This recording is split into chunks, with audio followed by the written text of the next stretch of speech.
of 4 with a fantastic conversation with Catherine Murnin here in New York from Northern Ireland. We are bridging an entire ocean of thought and perspective and well-being and change management and how do you adapt to the world that is changing faster than we can keep up. And so that's going to bring us to point number 4. If you've seen the other ones, number 1 was on community, building connections. Number 2 was on well-being. What are these pillars of well-being and how do you do that amid so much change? Number 3 was on resiliency, right? And so now we're going to talk, let's just have some technology truths because I feel like that is this foundation. We are at the edge. A guy named Vernon Vinge said it. We are at the edge of something like the equivalent of human life on Earth. Like we're about to make some massive kind of change and it's going to completely change.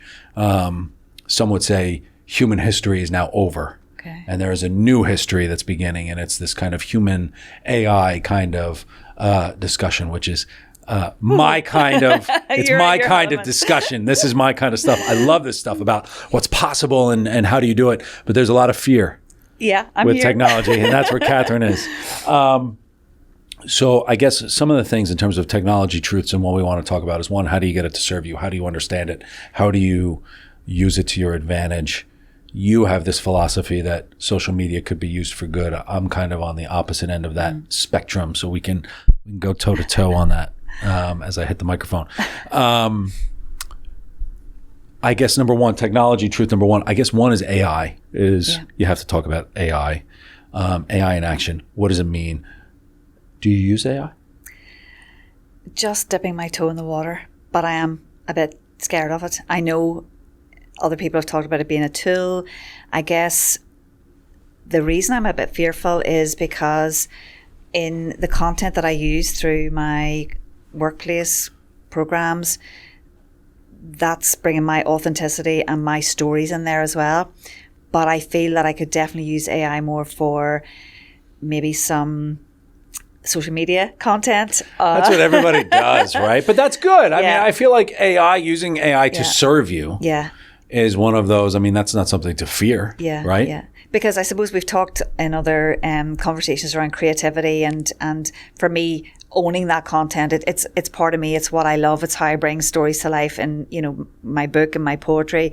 Obviously my website, there'll be blogs and stuff on there. So I'm thinking maybe, even using some of that for contextual evidence-based stuff as well. But I'd love to explore a little bit more about what that looks like, because I think particularly for a lot of women in the space that I'm in, who maybe are only really getting to grips with technology per se, never mind the kind of added AI layer there as well. So yeah, I think the fear is there, but a real openness to learn more and use it for benefit. Yeah, I think, the challenge, and everybody loves talking about AI because they just don't know, right? A lot of it's just conjecture, and a lot of people are thinking about, what's possible, and AI will probably, take over humanity and destroy the world and everything else, but that's like, it's 100 years down the road, so we don't have to worry about it. But I think the first technology truth that we should probably say is that AI, just like all technology, it's our responsibility to make sure it's serving us, right? And that's, and there's always a need to be creative. We talked about creativity before, and we as humans, what makes us uniquely human is the ability to be creative, and AI can support that, I think. In fact, we had friends over the other day, and one of them works in the music industry. He connects, artists with publishers and all kinds of stuff like that. He's like, AI is going to just destroy the music world because there's almost a process or a pattern for a hit song that AI can just replicate and do. But there's always going to be this need for creative output by humans to just say, this is something I created, and maybe that's kind of the point of humanity is, what are you proud of and what have you created and what have you done? But what's possible for AI is what gets me so excited. I think what most people fear right now is that they're not familiar with it. Do you think you're familiar? No. And even when you said that about your friend talking about the music, like I kind of got a shiver there, because I suppose it's the narrative that I'm listening to, which is probably people who maybe aren't as open-minded.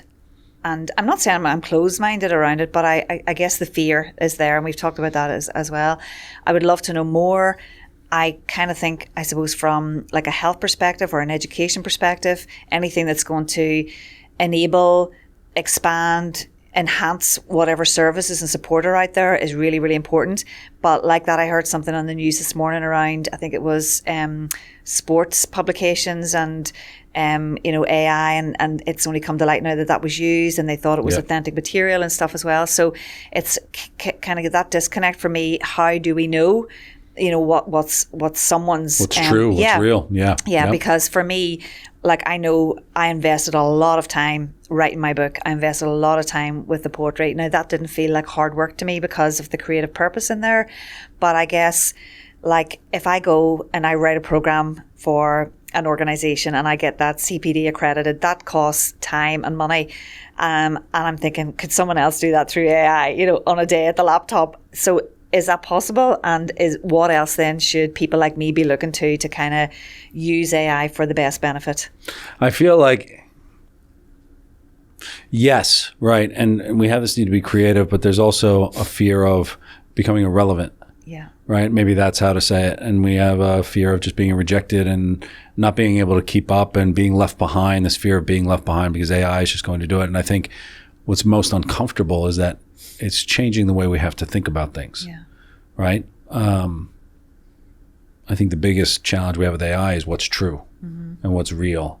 And I think it goes back to the things we talked about before in building a community, one-on-one in-person connection where this is a person that you want to build a connection with, and human connection. What makes us uniquely human, and how do we build these relationships? Because we are social, right? And I think if we look at what's fundamentally human is the ability to be social and the ability to create something useful for other people. And I think that's, everything else is almost irrelevant. Like let AI do whatever it is. Now, you still have to pay bills and you have to do that. I don't know where that kind of goes. But I think that's why, pillars of wellness, understanding how change happens and where you fit, and building a personal belief system, like all of these things on where you fit is what's most important with AI, where it's creating like an internal philosophy. And I think philosophy is your response to AI. It's each individual's, do you have a personal philosophy? Do you have a belief system? And how do you share that philosophy and belief system? Because we don't have to think. Yeah. We just don't have to think anymore. Like you just go, you're told what to do at work and you type it in, you do whatever. All the news is given to you and what you're supposed to think. How many times do you see a news headline? You're like, oh, what am I supposed to think about this? And you just Google it to see what other people are saying. Most people don't really have beliefs. And one of the favorite sayings I heard is beliefs are not truths. Yeah. You cannot believe something and know something at the same time. And so how do you balance that? How do you understand what is a truth? How do you understand what is a belief? Which is fine. But now, social media for good. Yeah. Talk to me. To the man who I want to know. Yes, because I don't. So your first comment on AI is I'll use it for social media. Yeah. Right? To generate kind of social media content and everything else.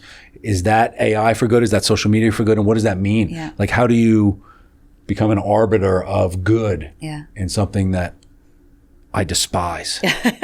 Well, I suppose there's a separate thing there. Just because we're talking about AI, I'm thinking more of content, something that I could kind of put together quite quickly and have sitting there to go, schedule it saves you posts time. and stuff. Yeah. Sure, yeah. But from social media for good. So I'm sitting opposite one of my TEDx Downpatrick speakers. So created the first ever TEDx event in Downpatrick. Had people there from Ireland, UK, America, Northern Ireland on that stage. The community of 90 people that were in the room, the people who sponsored that event, the people who turned up and stood on the red dot, cameramen, videographers, publishers, all of that all happened through connections that I built on social media. The first time I came to New York, a lot of that happened through people that I had met and had conversations with through social media.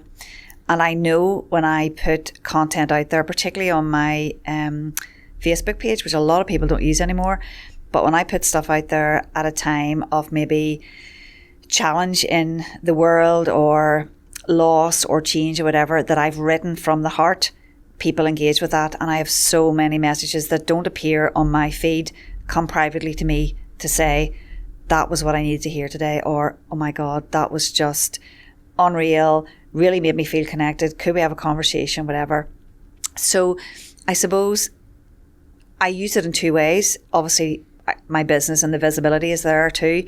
It doesn't feel like a chore to me, other than when I'm putting a specific, I suppose, work post up about an event that I've done, and I'm thinking, right, okay, when can I schedule that? I've got to have that for, like, I'm Twitter, Instagram, Facebook, and LinkedIn. Oh, yeah.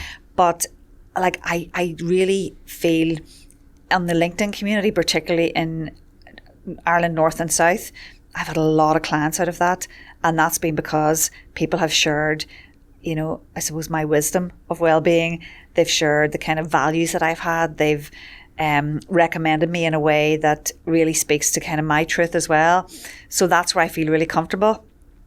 Now, I do get irritated with it. As I said earlier, there, that whole good vibes only, even though I'm a really positive person, I do try to see the good. I do try to think of my cup being half full, but the good vibes only stuff, there's a bit of an irritation in there too. And I also think, like, if you think you're important in it, you're wrong, because it's such a fast moving environment. And I guess it's who you're connected with on that space as well is really important. And that goes back to what I said earlier in our initial conversations. I tend to only connect with people that I know I could drop an email to, you know, set up a Zoom, have a coffee with, because I know I'll have some sort of a meaningful interaction with them. So it's not about the numbers or the kind of followers or that space. It's more about, okay, what sort of conversations and interactions can I genuinely have with these people? So I feel like you've figured out how to make social media work for you, right? You've figured out how to make it serve you. Yeah. And it takes work, I think, to kind of filter out. I mean, it's not so much knowing what to pay attention to, it's knowing what to ignore. Yeah. Because there's like 99% of it you're supposed to ignore. Do you think the good vibes only people do more damage than good? I think sometimes, I mean, the term toxic positivity would sometimes come up in conversations about mental health and well-being, particularly in organisations where people have maybe been through huge change. A lot of organisations post-pandemic, where the dynamics of the workplace, how people are even presented now because they worked at home all those years, as you said, didn't get out of their head, and then showed up and looked the same as they did before the pandemic, but really, really different people. And that toxic positivity, where it is about, you know, good vibes only and get up in the morning, put a smile on your face. We're all in the same boat. The world is and it's not real. Place. It's not real. Right. But that makes it really hard if you are struggling then to say, well, actually, that's What's not what the wrong with world's me? like for me. There's something wrong. And going back to what we talked about as well, Jim, about personal responsibility, and I'm a big believer in that. I think that if we have a gift of life and a gift of ability to make good decisions and have opportunities, we should fulfill that 100% and give that back. But I'm thinking more of the people who are really struggling. They maybe go onto social media for that connection, which is what initially it was supposed to be, that we are a global species, but we're connected by this space. And then they see only this, you know, show up, smile, sunshine, brilliant. How do they feel? And how do they then say, well, actually, that's not me. Yeah. So I love the fact that I can kind of put some positive stuff out there, but also when I put, I shared a poem there a couple of weeks ago around a lady with dementia and loss. The number of people that contacted me after that because they're caring for someone with dementia and loss. Now, there's no financial transaction in that for me, because I'm not selling anything. I'm just putting something out there that resonated with me and I felt might resonate with other people, and it did. Now, some of those people contacted me and I was able to signpost them to services and to other things. That's a powerful way for me to be able to use that. I've done it the same if there's been grief in the community, maybe around young suicide. So I'm not, I suppose, being driven by ego to think that I know what those people are experiencing, but I just put into word what that feels like for me, post that on social media, and invariably people will say, do you know what, that does make sense, or yeah, I wonder who else could help with that. And then you say, here's who can help. Like, why would I not use it for that? Right. And I feel like using it, your perspective is good. Yeah. Right. And your perspective is valid. And I think that's sharing a valid perspective, or a valid kind of emotional kind of, this is, you know, my perspective and everything else, and you target it towards your community and everything. Some people it may not resonate with, and that's fine, right? It's almost irrelevant. But I do feel like there's just so much noise where how do you select your people? Yeah. And I guess that's part of your responsibility is finding, you know, the people that you wish to follow and that you wish to kind of be a part of. Yeah. because it's so interesting, because when you post on LinkedIn, rarely, no you do, but like your stuff always has a lot of meaning to it, but I also think, like, why are you not putting more of that out there? Because you are so articulate, you're so immersed in evidence-based, because you've got that philosophical vision. What stops you from posting more often? Is it the time, or is it you just can't be bothered? You don't care enough to do that? Yeah, I just don't care. Yeah. Right? It's more of, like, I know when I scroll through any of these things and you see other people's posts, like, I just don't care. Yeah. Right? It's more like that's okay, yeah. And I think and it's not that I don't care, it's I don't want to be seen as one of these people that's giving some kind of, whether it's bullshit positivity or whether it's like I'm posting just for the point of posting because I need to get likes and I need to get to the top of the thing, and it's right. It's not there's no value to it, and I do think when I post, like I do my best to say, look, this has value, and this is why I want to post it, and everything else. I should do it more. I think about it a lot, and I'm like, oh, I just don't have the time to do it, and that's so my PR team hates me for it. They're like, you should be doing it every day, but I feel like it's been ruined. Yeah. And it's almost like it's an incorrect assumption that I'm making. Like, it hasn't been ruined. I do think that people could still create value and do those types of things. And there's part of building a library so that people know that they could trust you and everything else. And I think that's important. But there's just so much noise that I just don't want to be part of noise. Yeah. And also on the flip side of that, it's how people use it on a personal basis, because I go to so many things and families are together, couples are together, and people are just sitting on their phone. Yeah. And you just think, well, if you've paid to come out and have an experience in a show or, a musical or a game or whatever, and you're just sitting on your phone the whole time, yeah, certainly if you want to capture an image and stuff, but you're losing that precious time to actually make the emotional memories rather than the physical image of what that actually looks like. The amount of times I go do something and the PR team comes to me and they're like, well, where are the pictures? And I'm like, I didn't even think about it. Like, I don't even think I brought my phone. Like, it wasn't like, you just don't think of it because you want to be present with the people you're with. Yeah. I'll get better. I'll get better at it. Yeah. I always say I will, but you never know. So what's, I guess, from when people talk about technology, there's almost different paths that you could take. You'd say, well, what's possible from technology and what can we do? And I think that's where AI goes into, about very exciting kind of stuff around the corner and all this fun, whatever. But there's a health and wellness aspect too, where I think we know already now that warning signs were ignored. It's being used to hijack your attention. And there's not a lot of good out of social media from a health and wellness perspective, but there can be, I guess, if you know how to make it serve you. Your perspective is valid on this, being, well-being and everything else. What would you tell people as we wrap up the technology thing? How do you treat technology? One, I'll talk about AI all day and what's possible. It's going to be awesome and it's going to be great if you know how to use it. Yeah. And so that's what I would like to ask you in terms of, so like, how will you use it for your business? Well, at this point, all AI can do is compile information that's already there. Yeah. Right. So I remember doing an interview and the journalist was talking about AI. It was all about AI, and she was more curious about, well, they say AI is going to replace journalists. Yeah. And it probably will. A lot of journalists, not all journalists. There's one thing about how to write a story, but another thing about why a story needs to be told. Yeah. And people like you, people like me, know the story that needs to be told. How it comes out, like you can use AI to kind of come up with a draft, but then you have to put your stamp on it. You have to kind of say, oh, I didn't think about that. I should incorporate that. Like, so when AI compiles all of these types of things, it also, I think, makes it easier to ignore things that are out there because, like this isn't written by a human. Like you could just kind of turn it off, and it's getting better and all these types of things. But the way I think of AI is it's meant to serve me to make my life incredibly easier. So how have I automated my daily morning routine? How do I use this to do meal planning for the kids? One's got an egg allergy, one's got a nut allergy, one's got this, one's got that. So it gives me different ideas that I haven't, we've got these routines and we're moving so quickly. So one, AI helps us move faster in some kind of sense. One, we're moving so quickly that we get into these routines that AI or these tools that are out there, these AI tools can help you kind of scratch that record and say, oh, I didn't even think about making that for dinner. Or I didn't even think that's right. Yeah, they might like that, or they might do this, or that's a great idea for my morning routine, or that's a great different workout I could do, or that's, whatever.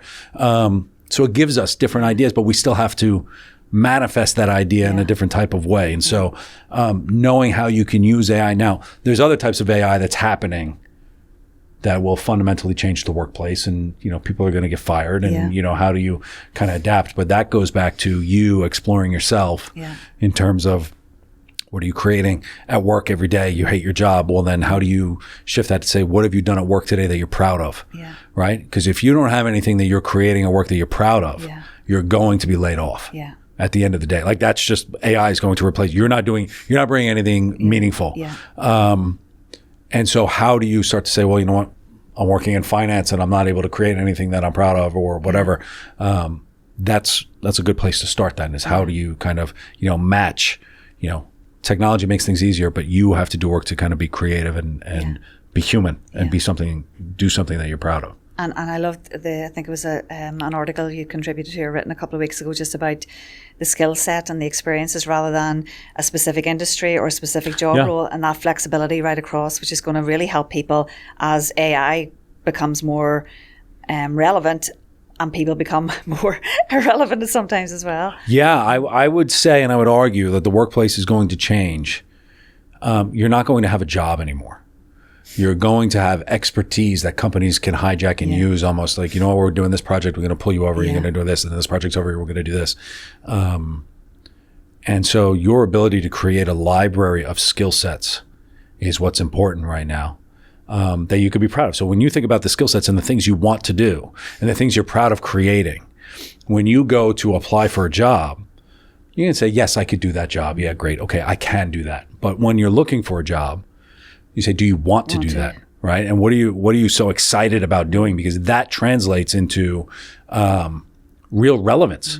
And you're making an impact in your business. You're making an impact at the organization, and you feel like you're making that impact. When people talk about purpose and all these other, like, that's not ultimately, at the end of the day, are you being useful today? And how do you become useful and be proud of being useful and doing that? And so, you can jump from industry to industry because the fundamental responsibilities of what you wish to create will translate from healthcare into finance, into law, into technology, whatever it is. How do you manage a project? How do you get something from A to Z? How do you do, whatever? It's ultimately you dictating what your skill set's going to be. That's actually calmed my nervous system down a wee bit there, because I do think, going back to that, using stuff for good, that if it's going to save time, that you can collect stuff that's already out there in a way that works for you, but you still have that final say and putting your stamp and your personality and your kind of vision around that. Like, why would you not give it a go? So often, and I remember this is my problem in corporate, was I was so angry at things that were happening to me. And I feel like that's how many people are approaching AI. This is happening to me. This is being thrust upon me, and I don't know. But my perspective was wrong in corporate. Now, I've learned that it's not about what's happening to you. It's how are you meeting it? And it's your responsibility to meet it in a really effective way. So AI is happening. Well, how do you use it? And it's a foregone conclusion that this is going to fundamentally change everything. So you might as well get on board and start testing the waters and doing these different types of things, and then be proud of what it is that you're creating and how do you use AI to do that. And it may not be holding us all to account, Jim. Let's do it, man. Let's go. That'll be good. So So I guess, in wrapping, because we're looking at time. Okay. Technology serves you. Whether it's AI, whether it's social media, and we have to be intentional in how we use it. And I guess intentionality has been the watchword for all of these things, for community, for resiliency, for well-being. We have to say, this is exactly what it is that I wish to have. And then just take it. Go for it. Right? I guess that's it. Just take it, right? Because if you don't take it, somebody else will. Right? I guess that's a good positive way to wrap things up. So what do you think? Yeah? Good. Thank you. Thank you. Catherine Murnin flew all the way over from Northern Ireland just to do this. It's so good. And then hopefully we can find other things for her to do. Oh my goodness. Beautiful. Thank you for tuning in. We appreciate it. I'll throw contact info under all this stuff. And I look forward to seeing everybody soon. Thank you. Thank you. Thank you.